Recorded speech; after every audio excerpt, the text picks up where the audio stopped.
With the new league year opening up next week, we'll get you caught up on everything you need to know around the NFL. Plus, there's more to the NFL draft than just the quarterback position. That plus more on Friday's edition of the Locked On Raiders podcast for March 7th, 2025.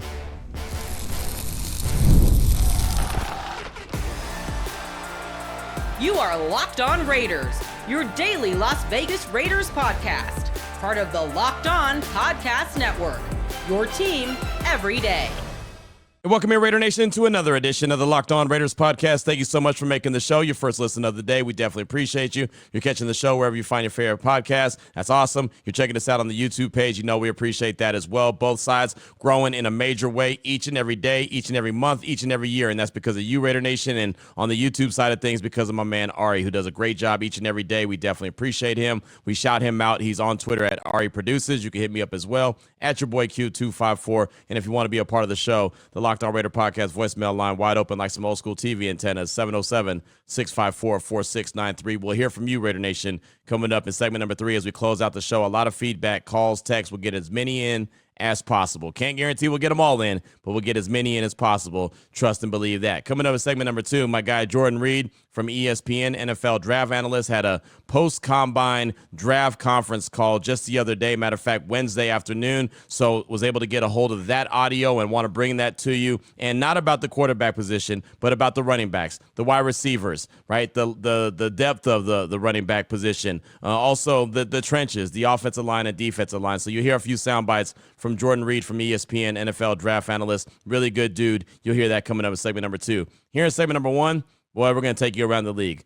The rest of the league is getting ready for the start of the new league year, which is next year on Monday. It's going to be the legal tampering period. Then on Wednesday is when the new league year will open up. So a lot of teams are making a lot of moves. A lot of moving and shaking is going on. We'll try to get you caught up on that as quickly as possible here in segment number 1 after I tell you about the title sponsor of the show. And that's FanDuel. Right now, new FanDuel customers can get $150 in bonus bets if your first $5 bet wins. So let's go ahead and jump right into it. On on Wednesday, we found out about Seahawks wide receiver DK Metcalf. He requested a trade. Tyler Lockett had also been released. So obviously, those are a couple of guys out of the Seattle organization. Lockett's good as gone, right? He's going to have suitors. The Raiders are probably going to be, or have already been, identified as a team that you would look out for, thinking he's going to end up with the Raiders. Would not be surprised at that at all. But when it comes to DK Metcalf, who's going to be the team that goes and tries to make a move for him? What is Seattle even wanting in exchange for DK Metcalf? Well, Diana Russini from The Athletic does a fantastic job covering the NFL, talked about what she's hearing that Seattle wants, which is a first and a third. That is really rich for DK Metcalf. But here she is talking about the first and the third as she reported and the reaction she's been getting around the league. There's a lot of teams interested, but after I put that out, I started to get texts from those teams like, yeah, right. Way too much. Look, good for John Schneider and the Seahawks for asking for a lot right now.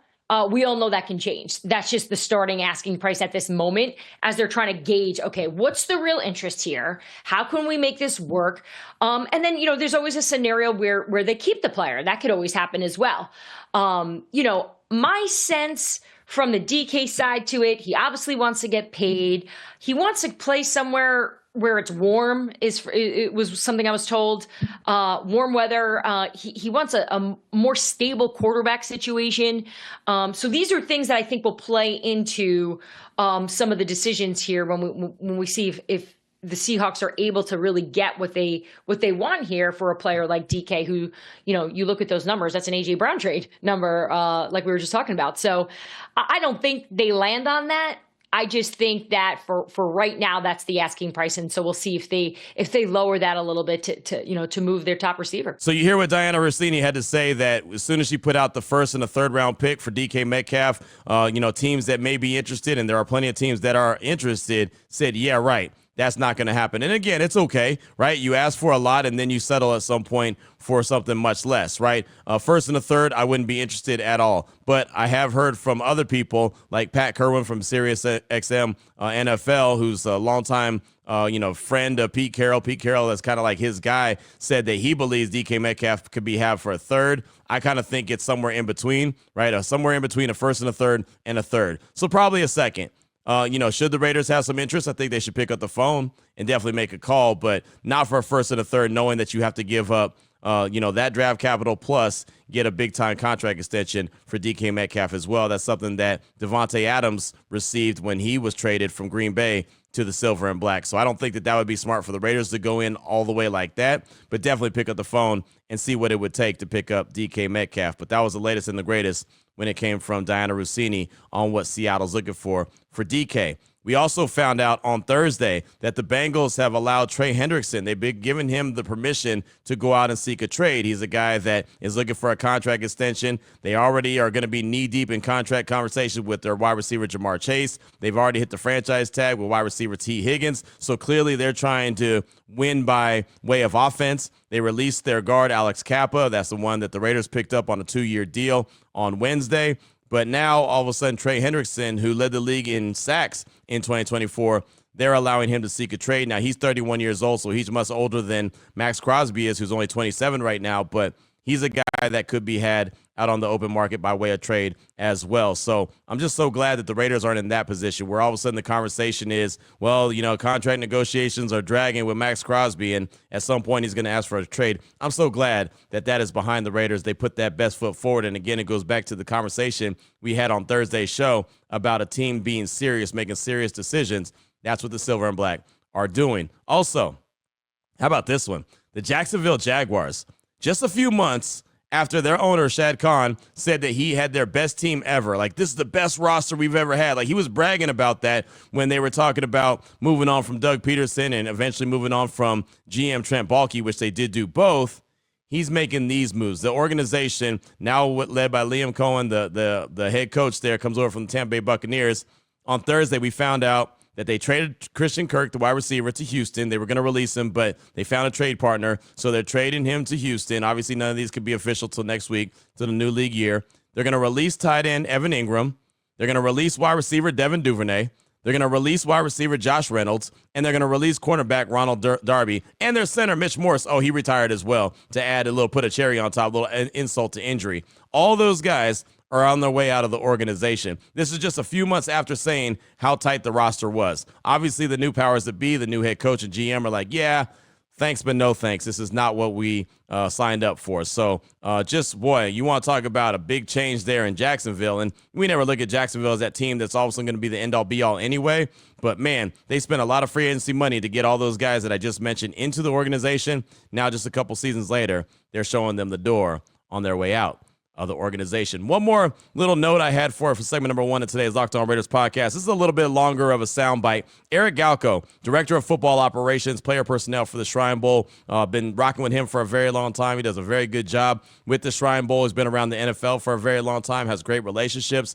He put out a very lengthy tweet about Shedeur Sanders. And this is not, trying to clear Shedeur Sanders' name, but I just thought that it was really good to come from a talent evaluator's point of view. He dealt with them, hand on hand and personally at the Shrine Bowl in Dallas just not too long ago, and he had a different take than the rumors and reports that are coming out of the Combine about Shedeur Sanders. So I had him on my radio show on Thursday, and I thought it was some really good information that he passed along. Check it out. I think I put in that message, I felt the need to say something. I'm not the most active on putting my opinion out there on social media, but I thought Shedeur needed someone else to have a voice, because I think, what oftentimes happens, especially when it comes to player interviews and player makeup, when it comes to the media, it's usually one or two loud voices, not the most accurate of a consensus of NFL teams. And I just kind of spoke from my experience, and I got a chance to know, Coach Prime back 4 years ago. Really got to know him when he was at Jackson State, and I've kind of stayed in touch with him in the program at Jackson State and then Colorado, and really got to know Shedeur a little bit before, and then a lot before and during the Shrine Bowl. And he has been nothing but genuine, respectful, hungry to learn. And I think sometimes, or I think people kind of maybe that talk to him for the first time or maybe aren't used to it, is that he is well prepared for what the NFL is going to be like, the good and the bad.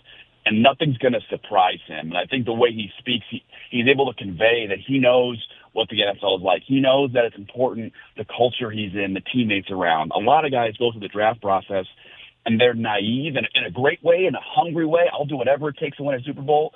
And I think uniquely to Shedeur, he's actually seen it through his dad, or not just his dad, but through the many, many mentors. Keep in mind, his dad is connected with many Hall of Famers that Shedeur's got a chance to ask questions to. I always kind of compare it to Steph Curry and Del Curry. Steph Curry got to learn from his dad, but also the many, many NBA players he interacted with, he watched, he saw how they behaved.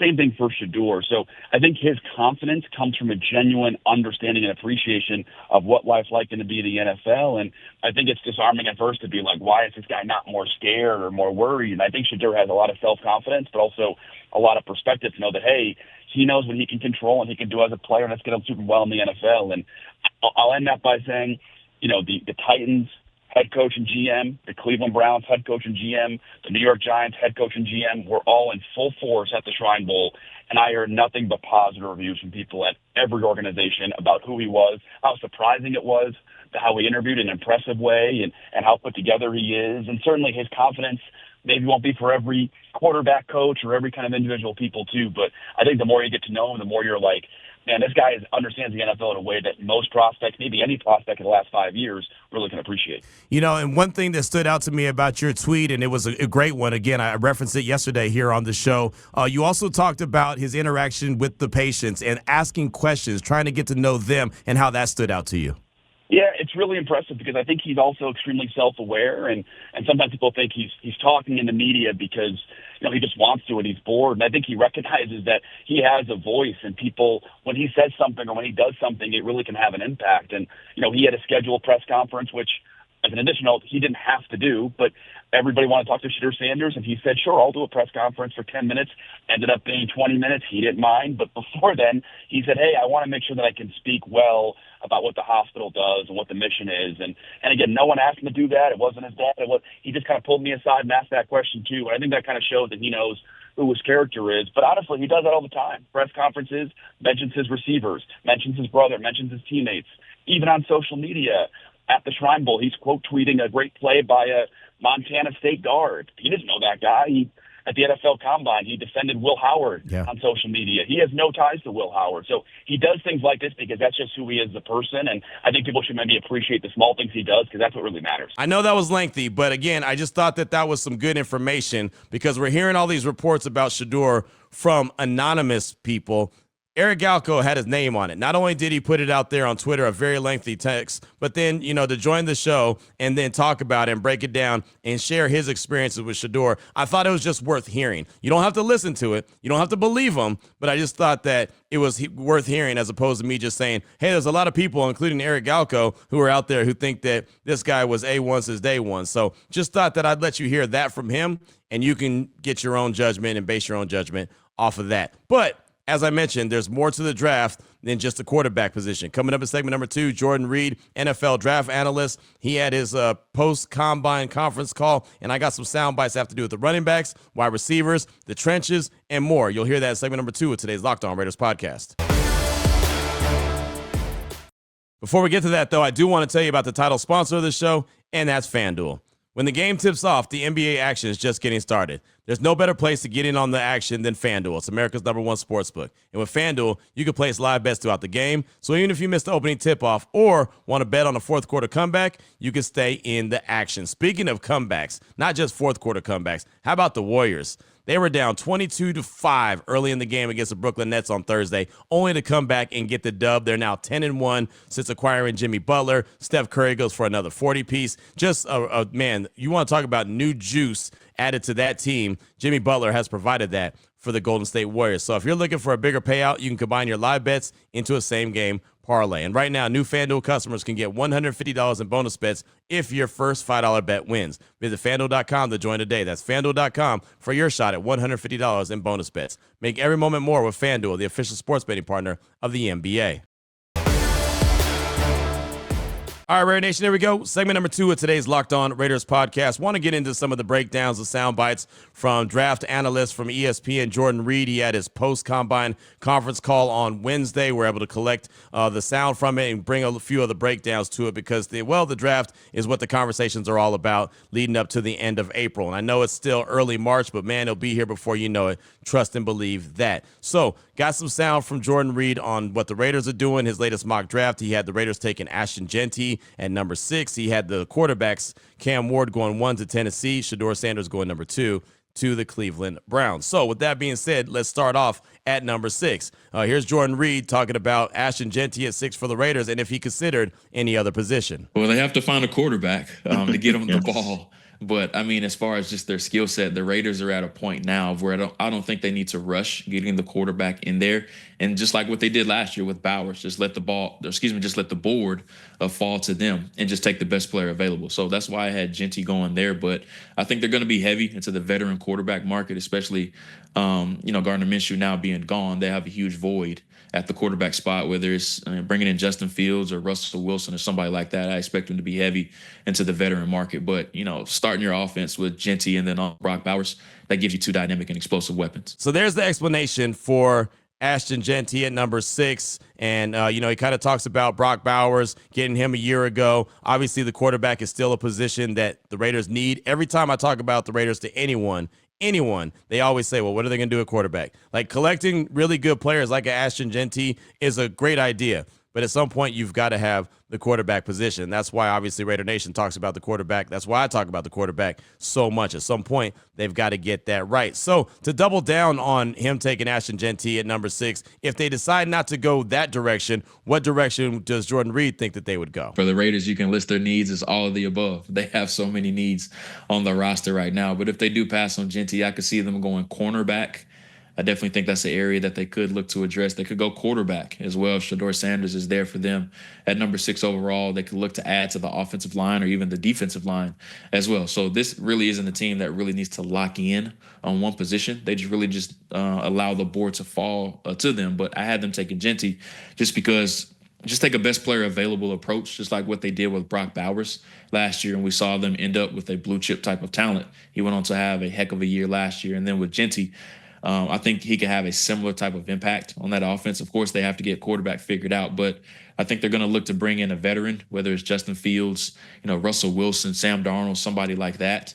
I don't think they're going to be in a rush to find the solution at quarterback unless one of these guys fall to them at number 6 overall. But that was my thinking behind the pick. Just take the best player available. Again, all roads go back to the quarterback, but you hear all the different positions. And that's why I've been pretty adamant that if you don't get one of your quarterbacks, one of the quarterbacks that are there, the top 2 guys at number 6, you don't have to go and get Ashton Jeanty, even though he's a very talented running back. There's no doubt about that. He's also a great dude, right? I think he'd be a really good player in the Raiders locker room, but they have so many different needs and areas that they could fill. They can go get a defensive tackle. They can go get a top tackle on the offensive line. They can go get a top cornerback. Like, there's so many different options that they don't just have to say, well, it's quarterback or running back and that's it, right? They can go in so many different directions where it could end up being a blessing where they just sit there at number 6 and whatever the best player available at that time on the board is left, they can go and get that guy, because at the end of the day, the Raiders need a lot of talent. More blue chip talent, as Jordan Reid had mentioned. So what about the running back class? One of the things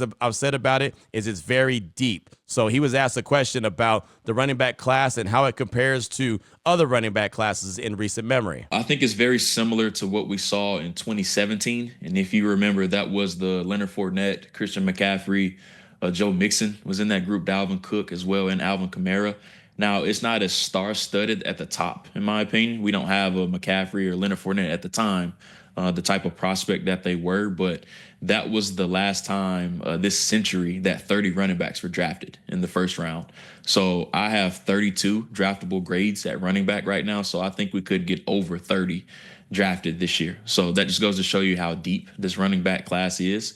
And like I said, it's not a star-studded at the top of that as that 2017 group, but 4 to 5 years from now, I definitely think it could be mentioned in the same breath as that class. He starts talking about the Leonard Fournette draft, the Christian McCaffrey draft, and I mean, again, this is a very special draft when it comes to running backs. This one's deep. There's a lot of dudes. I mean, he's talking about 32 guys, right, with draftable grades, and think about all the guys that are going to go undrafted. And that's why I've said many times that I think the Raiders probably come out of this draft with at least one running back for sure, but there's a good chance they come out with 2.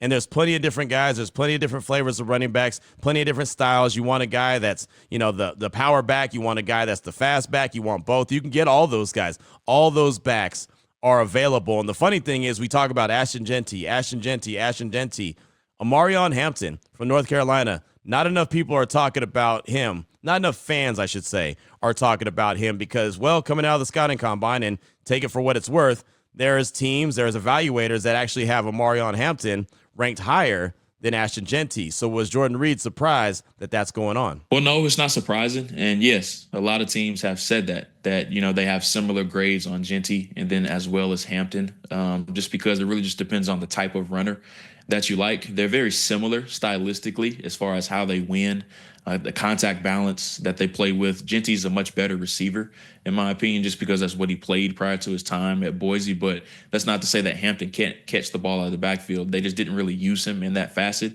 They did that with Genty more so in 2023 as opposed to last season, just because he was so good running the football. But Genty's a little bit more of a loose mover than Hampton. But Hampton, he's just that battering ram that can really break tackles at any opportunity. And Genty is able to do that as well. So stylistically, they're very similar.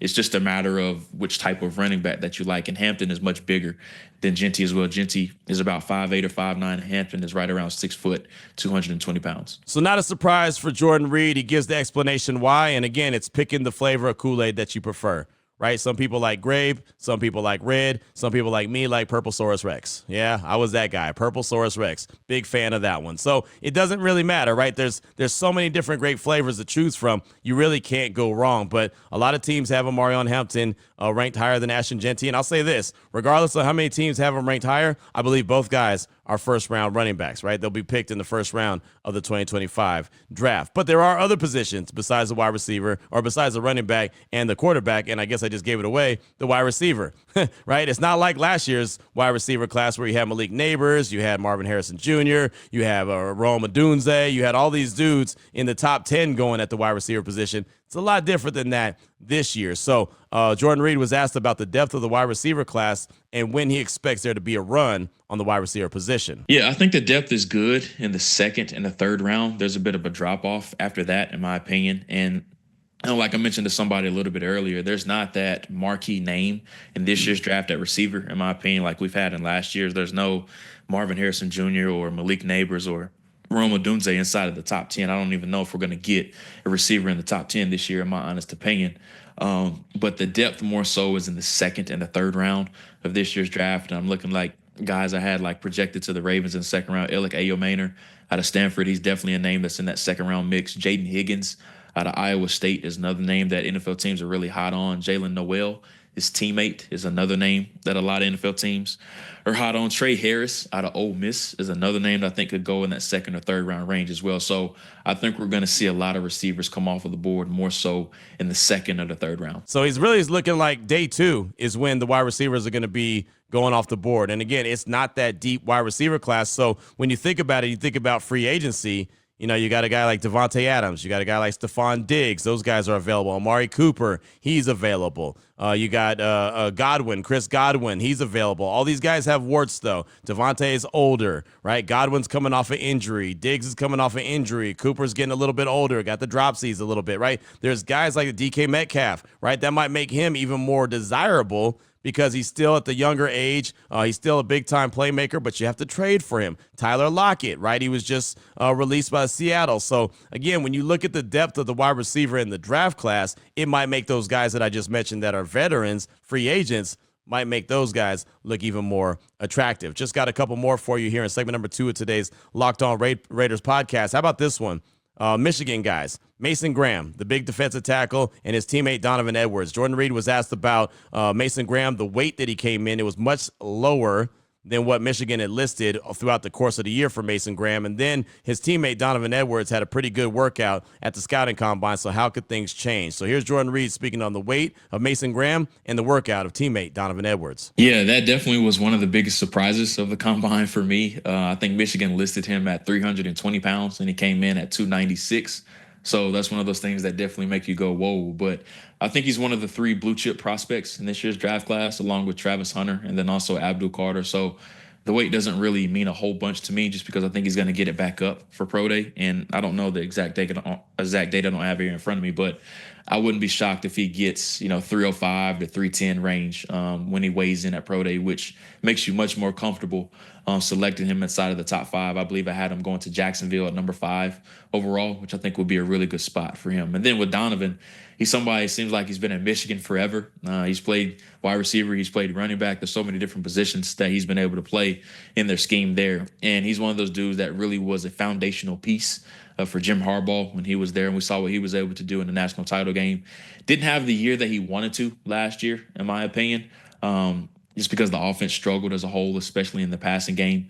But I think he's somebody that's really going to find a role in a committee backfield as a late-round pick, whether it's, predominantly as a receiver or, as a running back. I definitely think there's a role for him somewhere in the NFL. I think Mason Graham's a dude, right? If the Raiders don't get a quarterback at 6, if the Raiders decide not to go Ashton Genty at 6, as Jordan Reid had in his latest mock draft, and somehow, some way Mason Graham's there. Now, Jordan Reid had Mason Graham going number 5 to Jacksonville. But if somehow, some way they were to pass on him and he was available at number 6, I would have no problem putting Mason Graham next to Christian Wilkins. Woohoo! You want to talk about cooking with grease. You got Max Crosby, a fresh, motivated, paid, healthy Max Crosby with Christian Wilkins, Mason Graham, and whoever other is, whether that's Malcolm Kuntz, K'Lavon Chason, Tyree Wilson. Maybe they make a trade for Trey Hendrickson. I doubt it, but there's so many different options. You want to talk about a strength. That Raiders defensive line would be nasty with a lot of good options there if they were able to acquire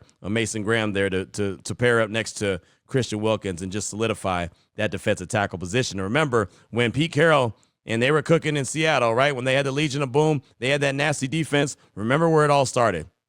It all started up front. The final soundbite I have for you from Jordan Reid is post-combine draft conference call on ESPN. Has to do with LSU offensive tackle Will Campbell. He's one of those guys that also is ranked pretty high. Most draft analysts have him up there in the top 5 as far as where he'll get mock draft. But his measurements at the combine, his arms were a little shorter than expected. So will that deter teams from drafting him at tackle instead deciding to put him inside the guard? Well, it just depends on your front office and your scouting department. The magical number for offensive tackles for a lot of NFL teams is 33 inches, and I think Campbell came in just under that. So there's going to be some teams that immediately push him inside to guard, while there's going to be some other teams that are fine with trying him out at tackle.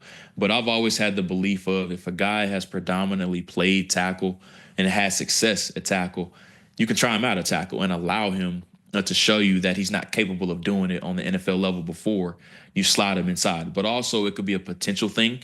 And what I mean by that is where he has the most upside. I've had Will Campbell as a guard on my board since October, and I think Will can be a perfectly fine guard. But I think he could be, I think he'd be a perfectly fine tackle, but I think he could be a Pro Bowl level type of guard. So it's just a matter of measuring the type of potential he has at either position. But there's going to be some teams that allow him to potentially fail at tackle first before they slide him inside to guard. And I think a great example of that last year was the Commanders playing Brandon Coleman at left tackle, who was by some people considered to be a guard. He played a little bit of guard and tackle. He went on to have a lot of success as a rookie. So there's a lot of teams that allow those guys to show you that they cannot play the position first before you kick him inside. But if he's having success at that position and he's shown that he can be a long-term solution, then just allow him to be there. So Jordan's talking about, they're comfortable. Most teams would probably be comfortable with him at tackle at one point. They might kick him inside the guard. He had him ranked as a guard, but maybe teams will let him kick outside to the tackle at first and see if it works and then kick him inside the guard. I always hate that, though, when you hear guys say, well, if he doesn't work out at tackle, then you can kick him inside the guard. Like, yeah, but that's not what you drafted him for. You drafted him to be a tackle. So I think that may deter a few teams. Like he said, he wasn't too sure. It's not like he was just, stone cold, like, hey, there's no doubt that they're going to draft him as a tackle. I mean, it could change things a little bit. I always think that it's a little concerning when they say that. Well, if he doesn't work at tackle, just kick him inside the guard. Like, hey, no problem.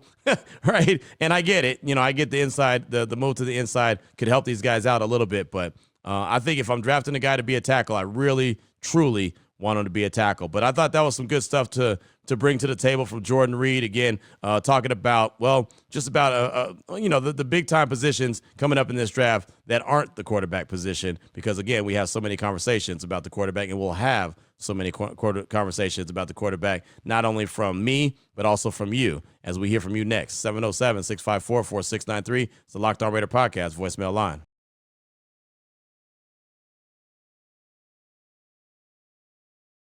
Here we go, Raider Nation. Segment number 3 of today's Locked On Raiders podcast. Your calls and texts draft that Locked On Raider podcast voicemail line, 707-654-4693. Here's a text from Boogie in the IE. Boogie, Oogie, Oogie. He said, Boogie from the IE, what up, Q?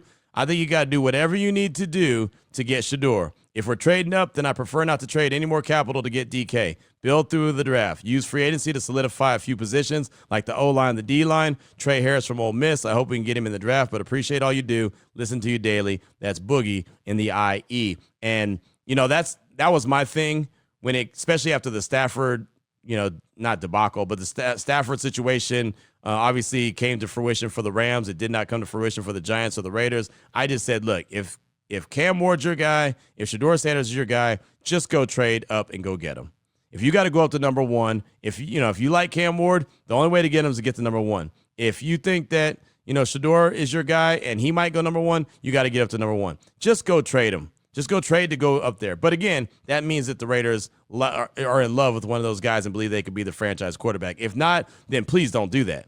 But again, if they do think that one of those two guys is theirs, I think they have to move up so they don't avoid, so they can avoid, I should say, the issue that they had last year where they stayed right where they were and hoped that a quarterback like Michael Penix was going to fall to him, and he got swept up at number 8 by the Atlanta Falcons. So thanks, Boogie, for the text. I appreciate you. Up next, got a quick call from Cheese Grater Raider. He's calling to ask for some details on Max Crosby's contract extension. Here he is, Cheese Grater Raider. Hey, what's up, Q? Cheese Grater Raider. I just got a quick question regarding Max's contract. I don't know, we could probably go dig ourselves, but I was wondering if you can find out any information about it and just kind of see if it puts him back in the same situation towards the back end of the contract, if he's going to run into a situation where he has no more guaranteed money. So I would hate for that to happen. But can you get that information for us? Just let Raider Nation know. Thanks, you. Cheese Grater, thanks for the call. Appreciate you. Essentially, it's a 3-year, $91.5 million contract running until Crosby turns 30 years old, right? And that'll be in 2027. The contract then has the ability to be extended with more money, or the team can move on. So he has all his guaranteed money really in the first 3 years. 2025, 2026, base salaries are $32.5 million and $30 million, and we're made fully guaranteed. So that's in the bag, right? Those 2 years, all guaranteed. 2027 salary, $29 million is guaranteed for injury only. So you know how that goes. And, so it'll go to full if he's on the roster on the third day of the 2026 league year. So that's basically the details. $91.5 million, 3-year deal is basically what it is. The guaranteed money is what you always look at. And, at 30 years old, if the Raiders decide that, yeah, this is who we want to rock with for the next few years, they can give him more money if they want to, or they can say, hey, this is it. And then they decide that if they want to part ways, stick with it, whatever the case may be. But he's in the mix now for at least the next 3 years as far as I'm concerned. So that's a good thing. Cheese Grater Raider, thanks so much for the text, or the call, I should say. Appreciate you. Speaking of text, got a text from Kai in the 408. Hey, Q, it's Kai from the 408. First, I want to shout out to you and Ari, always getting those fans right. Listen to you every day on my way to work. It helps so much with the commute. Have an idea on the draft. What if we trade up with the Patriots to number 4? The way I see talents in this draft, there's 2 guys that are great quarterbacks that can really turn our franchise around. Cam Ward and Shedeur. 2 generational elite guys, Abdul Carter and Travis Hunter. Trading up to 4 can guarantee us one of these 4 guys. That would be electric. Would love to hear your thoughts and Raider Nation's thoughts on this. That's Kai in the 408.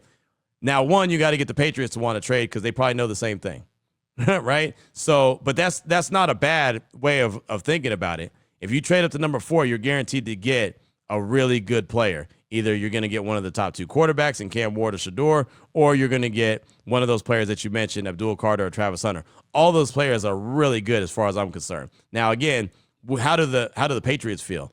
Are they good with trading back? Do they want to miss out on that scenario? And how much do they want to trade up? Right? I mean, so that's something that, you definitely have to explore. It's not a bad idea at all. I think that if you're John Spytek, you're picking up the call and you're making all these different calls and trying to, see what fits and what makes the most sense. But if quarterback is what you truly want, if you say, Abdul Carter's great, Travis Hunter's great, but we truly want one of these quarterbacks, then you have to go more higher than 4. You're going to have to probably get up to number 1. So thanks so much for that text. Definitely appreciate you. Great idea. Great way to think about the draft, though. That's for sure.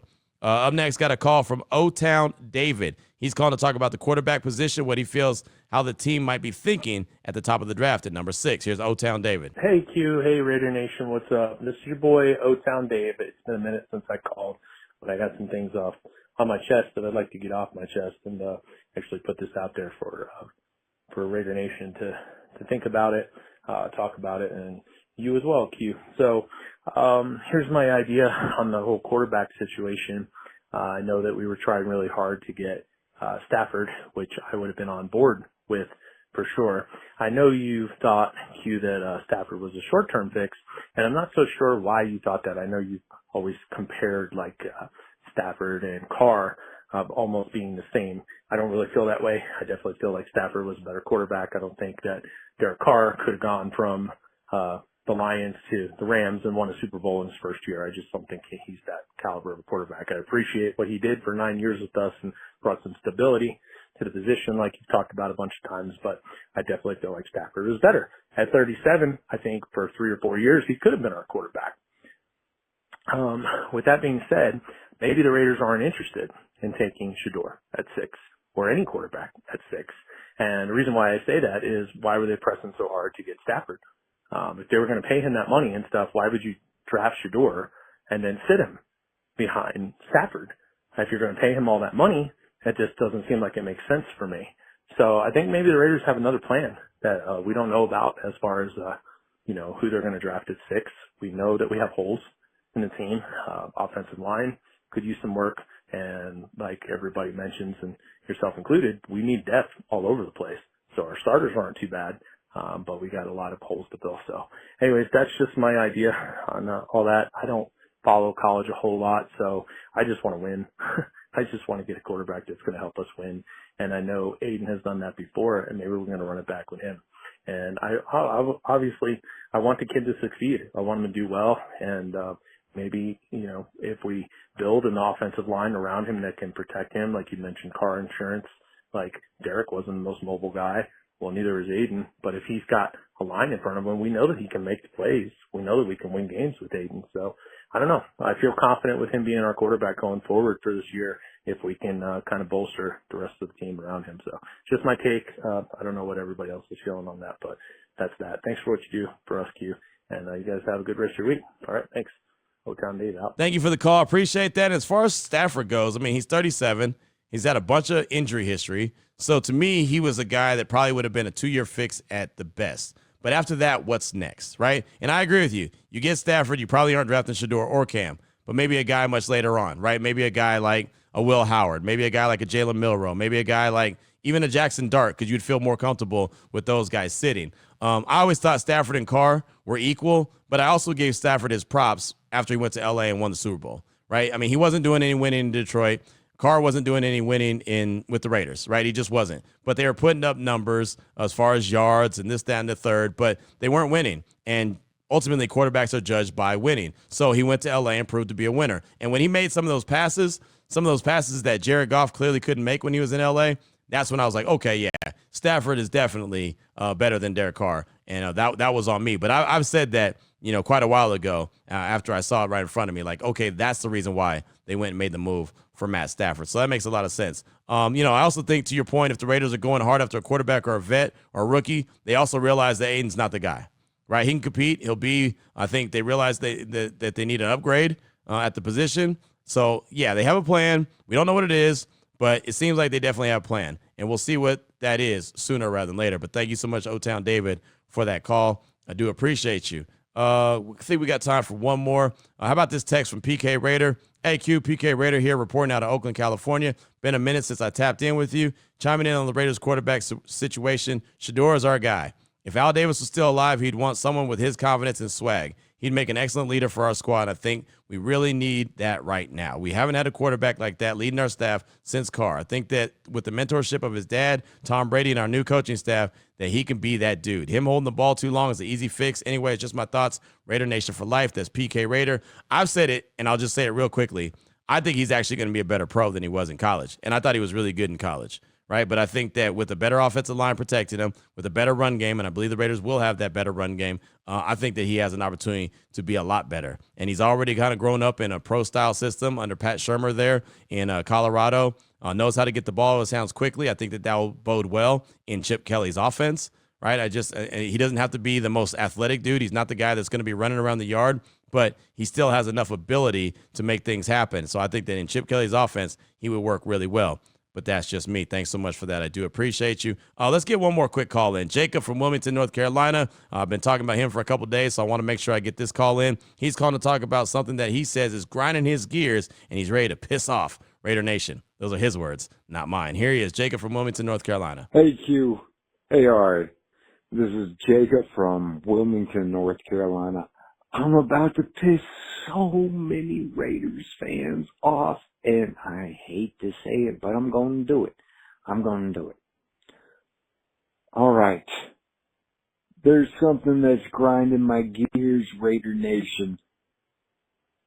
There's talk about us getting rid of Michael Mayer. We finally got a bullpen full of tight ends.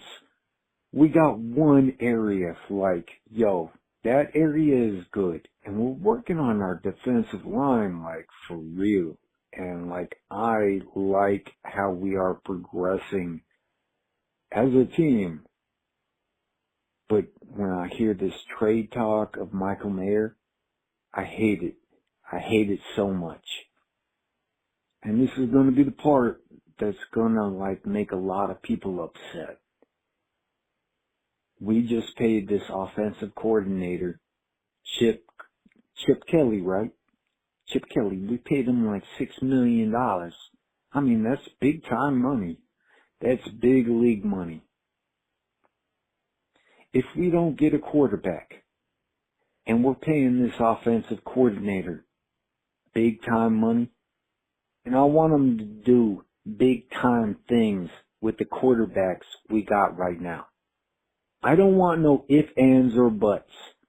Like, yo, Chip Kelly, if you're really the dude, then turn Aiden O'Connell into the Will Howard of college football, but for the league. Like, is that crazy to, like, think? Is that crazy to, like, say? I mean, we're paying him $6 million. I think he can do it. Raider Nation, I'm sorry if that made you angry, but, like, really think about it for a second. All right.